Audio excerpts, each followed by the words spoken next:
resolver exercício, pede o exercício. Não existe melhor sequência para aprender. Valeu, galerinha? Página 51.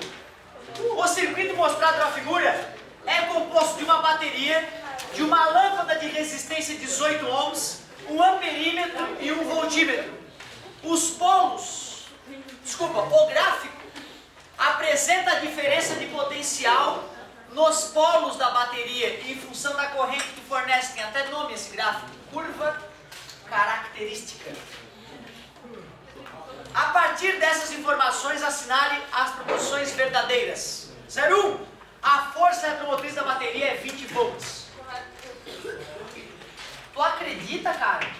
Te falei, é isso que eles cobram às vezes.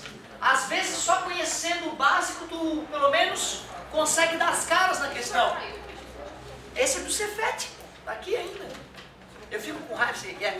Às vezes os caras dão aula no colégio, aí o guri vem no apoio, o guri é fera, sabe? E dedicado, pode até ter uma dificuldadezinha. Aí o cara vai lá e vai crescendo na matemática, aí ele faz curso nesse lugar que é de graça e passa e abandona o colégio do cara da aula. A vontade de começar a ensinar errado, entendeu? Até há meses antes do vestibular, aí começa a ensinar certo. Senão o cara vai lá, passa nesses cursos aí e abandona os colégios do trabalho. Uma raiva. Tive uma turma que eu perdi 4, cara. Eu perdi 4 que passaram nesses concursinhos aí do IFES, que não sei o quê. Isso é legal, na verdade, né? Isso é legal até. Só que eu fico bravo porque o colégio do trabalho, né? Acaba ficando com menos pré-engenheiros. Galerinha, olha só. A resistência interna da bateria é 2 ohms. Como eu vou achar a resistência interna? Ó, essa fórmula tu tem, beleza? Essa fórmula não é que gera esse gráfico? Só de bater o olho, quem é que eu já descobri? O E, né? Beleza? O I, eu sei que nesse caso o I é 0. Então tu vê, ó, na verdade, ó, o que aconteceu foi o seguinte. Tu vê, cara, ó, às vezes o cara só vai dar aula de física, não se preocupe com a matemática, ó, não pode começar a se enrolar. Então, peraí. Vamos substituir aquele ponto na equação, gente?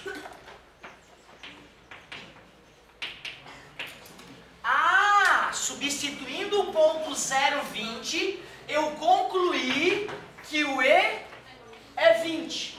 Ou seja, quando eu digo E é 20, eu já estou substituindo um ponto. Beleza?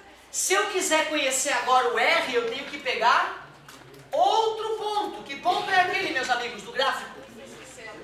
E o plano cartesiano é o 10, 0. Não é o 0, 10. Concorda comigo? Resumindo, não é uma questão de física que eu estou fazendo agora, é uma questão de matemática. Determine a equação y igual a x mais b para a reta do gráfico. Beleza? Bom, agora que eu descobri que esse é 20, já está assim a minha equação, né? Beleza? Vamos substituir aquele ponto ali, quero ver. 0, parabéns. R vezes o I é 10, o V é 0. Menos passa... Mais, está multiplicando, passa, ó quanto é que deu? 2. Professor, não era mais fácil ter usado o ICC, E sobre R? Só que não vai ter o ICC na prova, sacou? Não vai ter aquela forma do ICC. Tu é que tem que obter ela. Por isso que na hora de resolver, pegar ela do bolso e bluf. É bizarro, o negócio é tu usar o ferramental que tu vai ter no dia do vestibular, que é a equação do gerador.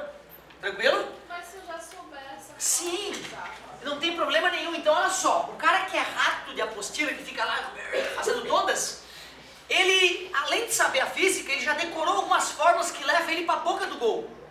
Porém, vai ser tanta fórmula que não é esperado que ele decore todas. Por isso que a gente estimula ele a fazer um caminho que ele consiga trilhar sozinho no dia. Mas eu concordo contigo. Se tu vê, eu estou há anos dando aula disso. Se alguém me perguntar na rua qual é a corrente curto-circuito, eu não respondo de pronto E sobre R.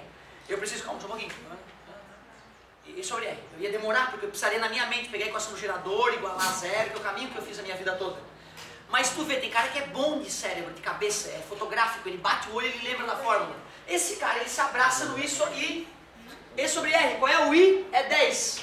Qual é o E? É 20. Calcula o R, é instantâneo, né? 2. Beleza? Então tu vê, cara, como é delicado, né, cara? Aí tu vai querer competir com um cara que está 3 anos tentando medicina.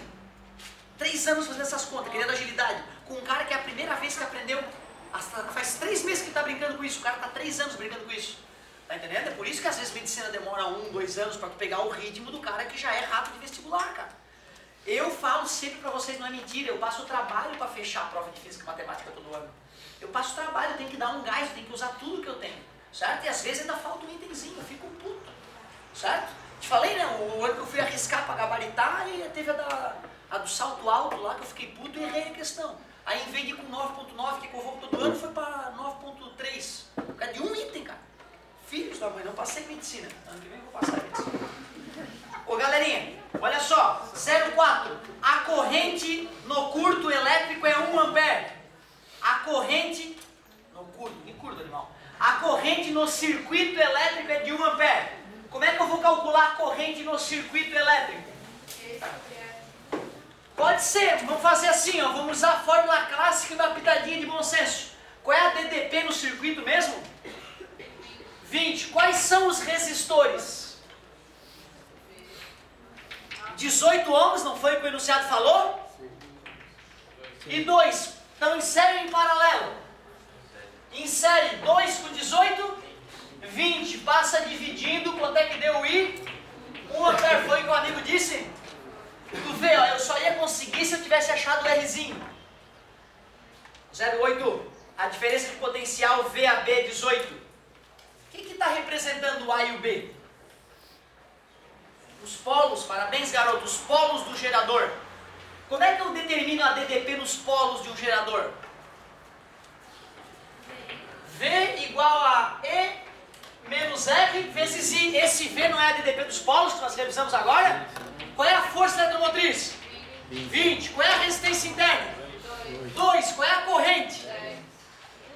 O 10 é o máximo que poderia acontecer, né? Tu viu? Importante essa questão. A curva característica, ela dá o panorama geral. Não quer dizer que seja a situação de utilização, né? 1. 18. Tradução física. Dos 20 volts gerado pelo gerador, 2 ele consome dentro dele mesmo. Só consegue disponibilizar 18. Quando tu compra uma bateria dessa, vai estar escrito nela 20, bem grandão. Mas o engenheiro sabia que na hora de tu conectar ela no motor, ela ia fornecer só 18. Então não é que estão te roubando volts, tá? É que, na verdade, ele não quer que tu precise raciocinar sobre isso. O engenheiro decidiu que a pilha que tu ia comprar era de 1.5 volt para conectar lá no teu AI alguma coisa, e ele sabia que na hora de utilizar não ia ter 1.5 volts. Ele sabia disso, não fica preocupado.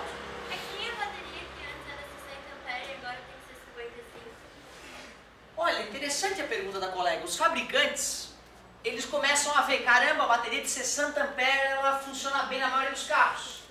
Aí eles começam a perceber que os carros ficaram mais modernos, que os motores estão mais leves, que os motores de arranque são mais fracos e não precisam mais de tanta corrente. Por economizar tantos milhões, se nós começássemos a fazer as baterias com um pouquinho menos de material, ela ia fornecer menos corrente.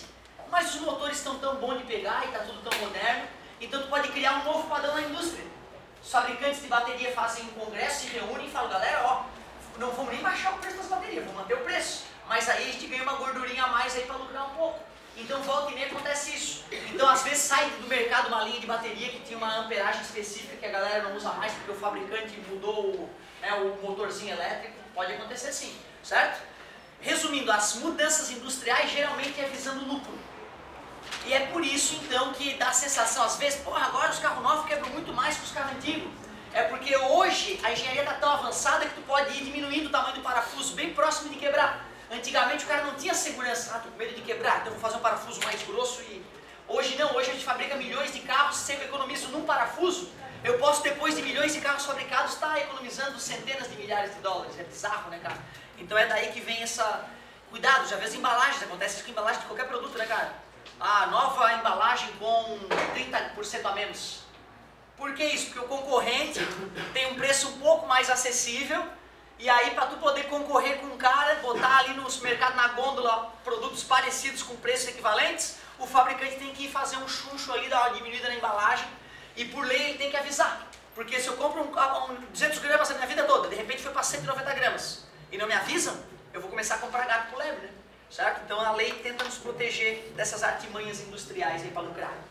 Diferença de potencial deu 18? 16, a potência dissipada na lâmpada. Eu quero a potência dissipada na lâmpada. Quais são as formas para calcular potência? Ó, adorei. O garoto já foi no lugar perfeito. Qual é a resistência da lâmpada? Da lâmpada, né? É 18. Eu vou usar o R da lâmpada. E qual é o I que percorre a lâmpada? 1 ampere. 1 ao quadrado. Isso, o resultado é 18, perfeito. 18 watts. Quanto que ele falava? 36 watts. Só se o aluno confundisse 1 vezes 1 igual a 2, né? O que não é um absurdo. Cansei de ver aluno bom na correria 1 vezes 1, 2. 1 mais 1 é 2. Beleza? Não é piada, é por isso que ele colocou esse resultado, tá, gente? Pode ter certeza que um monte de gente fez 1 vezes 1 no nervosismo do vestibular, brotar 2 ali. Certo? Falso. Ficamos com 15. Cara, olha só que questão, ela não era muito apimentada, mas uma questãozinha ótima para introduzir a ideia de resistor. Pera aí, minha apostila. Tá por aí? De quem é essa aqui? Roubei de quem? Ah, desculpa, meu amor, deixa eu incomodar outra pessoa. O cara tá dormindo, não vai fazer falta. Então, olha só. Deixa eu continuar aqui. Vou fazer uma um pouquinho mais apimentada. Ah, ó. Esqueci de falar de rendimento. Vocês lembram como é que a gente calcula o rendimento de uma aplicação financeira nessa vida?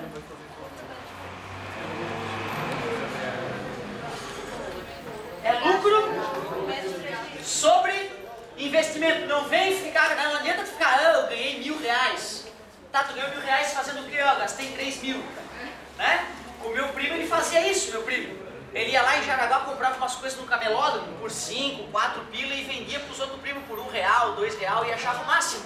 Porque ele era, né, pô, tô fazendo comércio, né? Certo? Criança, né, cara? É criança. Aí depois isso, eu acho que gerou um problema interno, que aí ele começou a roubar o brinquedo dos priminhos mais fracos, né? João grandão, nós tudo pequenininho, João pode levar os brinquedos que não dá nada, né? Certo? É o mesmo João que, né, fazia aquelas bagunças todas. Agora, olha só pra gente finalizar. Existe. E ele fala, não, porra, depois da Ritalina eu virei outro cara. Eu era um antes da Ritalina, a Ritalina consertou a minha vida. Isso mesmo, depois da Ritalina o cara é um pai de família, um cara organizado, honesto. Mas teve a fase negra, todo mundo tem a sua fase negra. Ô pessoal, olha só, A48, eu resolvi para outra turma. Eu queria resolver para vocês uma um pouco diferente. 52? O amigo falou 52. Acho que foi bom, mas não cheguei aí ainda, Faz o seguinte, ó, 47. Vamos dar uma olhada na 47, só para vocês não ficar com ciúme. Que curva é essa aqui, meu querido, ó? Curva é essa aqui, será que é a curva característica? A curva característica é uma parábola? Não, né? P de quê? Ou ele forneceu esse gráfico da potência elétrica que um gerador lança num reostato. E o que é reostato, meu querido? Alguém lembra o que é reostato? Tenta olhar para o desenho para te ajudar, ó. O que acontece se eu pego essa setinha e mudo ela de posição? Altera o valor da resistência. Logo, o reostato é um resistor Nós falamos disso aqui. A gente fala uma vez, tu esquece que é natural, sem o contato diário com a matéria. Quanto deve ser em ohms a resistência do reostato, R, para que o gerador opere com 75% de rendimento? Ele quer saber, ó, qual deve ser esse valor aqui para que opere com 75% de rendimento. Rendimento, galera, é potência útil sobre potência. Obrigado, amigo. Obrigado. Potência útil sobre potência gerada. É lucro sobre investimento, não é isso? Ele falou que isso aqui é 75%. 0,75. Qual é a fórmula da potência útil? V vezes I. Qual é a fórmula da potência gerada? E vezes I. Corta. Eu acabei achando uma relação entre a força eletromotriz e a tensão. Concorda comigo? Certo?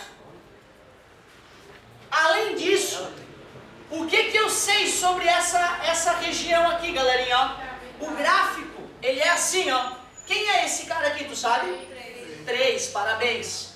E a potência máxima é 18. Existe uma relação entre potência máxima?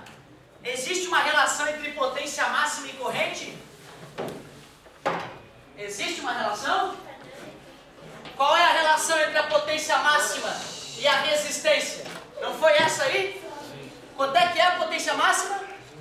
18. Pode colocar aqui 18, né? Certo? Isola numa, substitui na outra. Tu vai conseguir achar a força eletromotriz, tu vai conseguir achar a resistência interna. Quando tu for resolver o circuitinho por V igual a R vezes I, quem vai ser o R do circuito? Já que tem a resistência interna e tem o reostato em série. É só somar as duas, né? Porque tá em série, beleza? Então, ó, tua tarefinha, pegar essa equaçãozinha aqui do rendimento, pegar essa equaçãozinha aqui da potência máxima e o teu famoso V igual a R vezes I e tentar descobrir qual é o R do reostato, beleza? Primeira coisa que eu vou fazer na próxima aula, eu vou fazer a 47 e a 48. A 48 já está resolvida na internet. Aliás, só no início da semana vai cair na internet. Para a gente fazer essas duas. Eu acho que são as duas mais bonitas para a gente entender a potência máxima.